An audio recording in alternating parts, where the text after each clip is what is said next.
I'm Amy Goodman with Aaron Mate. Well, a federal judge has dismissed a lawsuit challenging the government's killings of 3 Americans in Yemen by drone strikes. The families of Muslim cleric Anwar al-Awlaki, his teenage son Abdul al-Rahman, and of Samir Khan had filed the suit accusing top officials of unlawful killings. But on Friday, Court Judge Rosemary Collyer ruled the victims' constitutional rights were never violated and said the officials involved can't be held liable. Despite that ruling, Judge Collyer also added, quote, "The powers granted to the executive and Congress to wage war and provide for national security does not give them carte blanche to deprive a U.S. citizen of his life without due process and without any judicial review." Well, for more, we're joined by Maria LaHood, Senior Staff Attorney at the Center for Constitutional Rights, one of the attorneys working on Anwar al-Awlaki's case. Welcome to Democracy Now! We just have a few minutes, but explain the significance of Judge Collyer's ruling. Well, the court essentially, I mean, we rely on the courts to uphold our rights under the Constitution, especially our right to due process, not to be killed.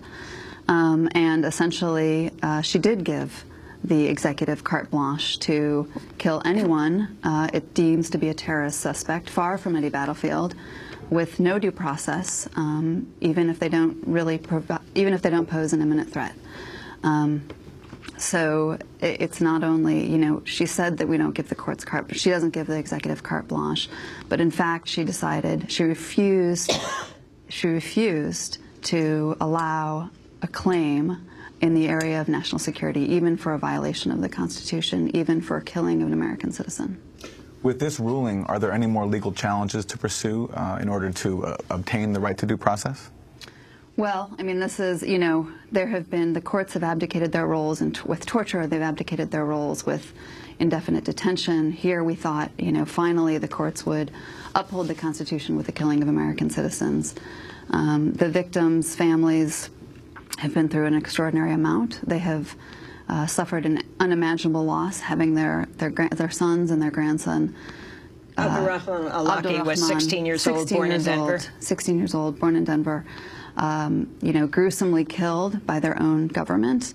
The families have undergone the pain of having their names maligned publicly and having, you know, the injustice of having the court slam the door in their face. Who did you sue?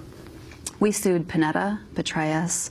And explain their positions. Well, we have the Secretary of Defense, the CIA director. We also sued other members of the military, the JSOC director, as well as the Special Ops Command director. The court said that government officials must be trusted when they target U.S. citizens abroad? Must be trusted, yes. You know, this is outrageous, obviously. They can't be trusted with anything. You know, there's no transparency. We have no idea who they're killing, why they're killing people.